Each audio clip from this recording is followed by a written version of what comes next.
今日同大家分享下我嘅童年回憶，睇下 Dreamy Books 有乜嘢童書庫存。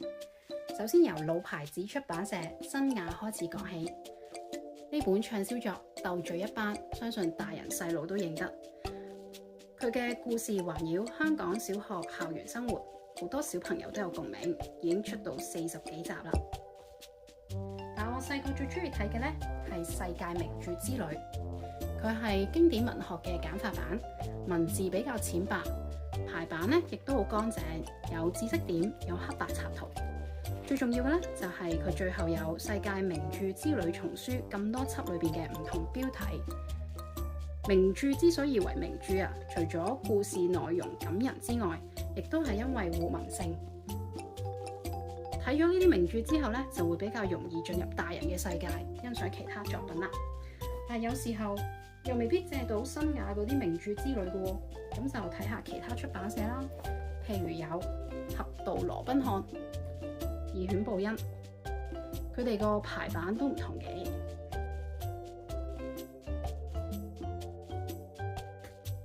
新雅自己咧，亦都更新咗佢哋嗰個名著之旅，改咗名做名著館。咁最大嘅分別就梗係用咗彩色插圖啦。另外咧，亦都揾到佢哋舊版嘅名著系列啊，漢語拼音名著。除咗文學名著之外，我仲好中意睇佢哋嗰啲故事集。呢度就有一本趣味數學故事。當然唔係為咗學歷史或者學數學啦，而係呢啲故事係真係好有趣。揭下有一頁啦，而且仲唔會俾阿爸阿媽鬧嘥時間喎，因為喺以前睇書係一個有益身心嘅活動嚟嘅。咁除咗新雅之外咧，其他出版社都有出故事集嘅，譬如孩子一定要讀的寓言故事、最聰明的格林童話。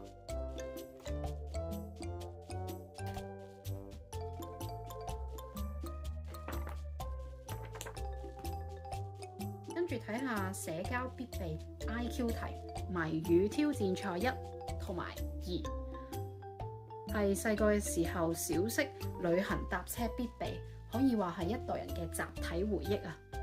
譬如話考下你啊，千條線萬條線落在河裏看不見，猜一自然現象。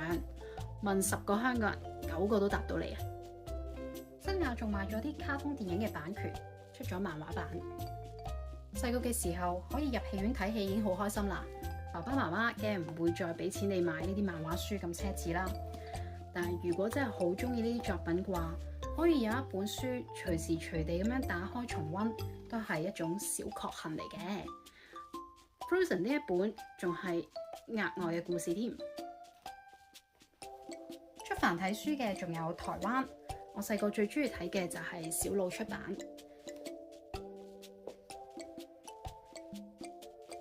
呢啲小說都係寫俾小朋友睇嘅，內容冇過激嘅色情暴力情節，可以睇得好安心。同時亦都係得獎嘅翻譯作品，可以接觸海外嘅文化。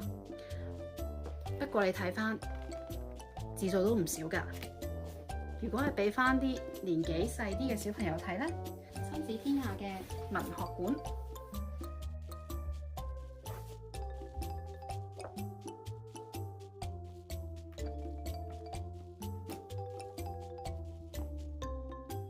烏龍小徒弟、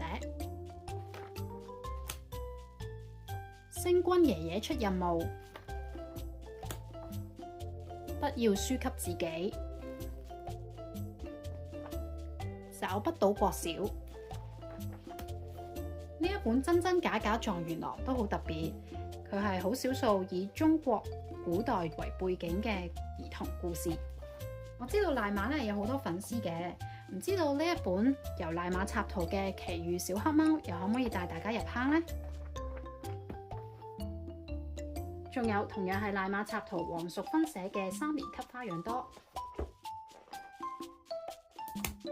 喺台灣嘅出版裏邊咧，我見到一本好有趣嘅，就係經聯文學館《流星的女兒》香港童話選，揀咗香港70、80年代兒童文學作家嘅一啲作品，但好可惜全部都係閹割版嚟嘅。不過作為香港兒童文學入門，亦都係一個唔錯嘅選擇。講到香港兒童文學作家，我有一本黃慶雲嘅《和媽媽一起講故事》，裏邊嘅內容咧都好簡單嘅，就好似小學中文教科書裏邊嘅課文，其實自己睇都得㗎，真係唔知點解要和媽媽一起啊？可能呢個媽媽係指黃慶雲女士啦。另外仲有一本由11歲小朋友親自創作嘅《飛翔吧小葉子》，佢裏邊嘅字體咧揀得非常卡哇伊啊，仲有一啲卡哇伊插圖。佢係屬於故事集嚟嘅。另外仲有會式教育嘅《蘇菲的奇幻之航》。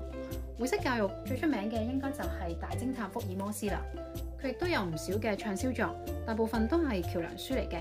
橋梁書嘅特點就係多圖多彩色，換言之係最好嘅閱讀入門。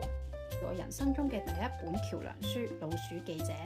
當年橋梁書咧並唔係好多嘅，因為橋梁書佢要彩色印刷啦，又要喺排版上面咧做好多嘅調整，令到佢睇起上嚟生動活潑。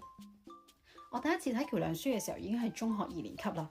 我諗當時嘅中文老師應該喺心底裏邊取笑緊我。但係橋梁書有佢獨特嘅魅力，好多大作，譬如《屁屁偵探》都改編為漫畫同動畫，《老鼠記者》嘅唔例外啦。佢係屬於偵探類嘅作品。呢度咧就有2本《查理九世》，佢裏邊咧仲有一啲同讀者互動嘅環節嘅。另外仲有《冒險小虎隊》同埋《冒險小虎隊》嘅升級版，部分咧裏邊係有一啲小道具，同樣地都係有解謎推理嘅環節嘅。哇，非常之生猛呢隻老虎。之後講下一啲唔係硬皮精裝、輕便少少嘅兒童繪本，有小紅帽，有賣香屁，呢個係我當年喺補習社教中文嘅時候用過嘅課文嚟嘅。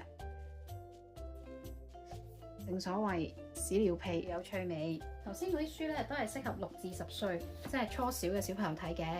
咁如果進階少少嘅話咧，就有爸爸的蝴蝶結。跟住落嚟介紹系列作嘅第1集《妙探鬼靈精》，都市傳說事件簿，都係面向青春期少男少女嘅作品嚟嘅。只要人物塑造得好咧，就一發不可收拾，逐本追看，逐本收藏。呢啲都係香港作家嘅作品，以香港為背景，文外親切，不妨試試佢。最後睇下一啲知識類嘅圖書，誰把書吃掉了？係講動物嘅。哇！大自然真奇妙，係有卡通插圖嘅。貓頭鷹是不是只能吃晚餐？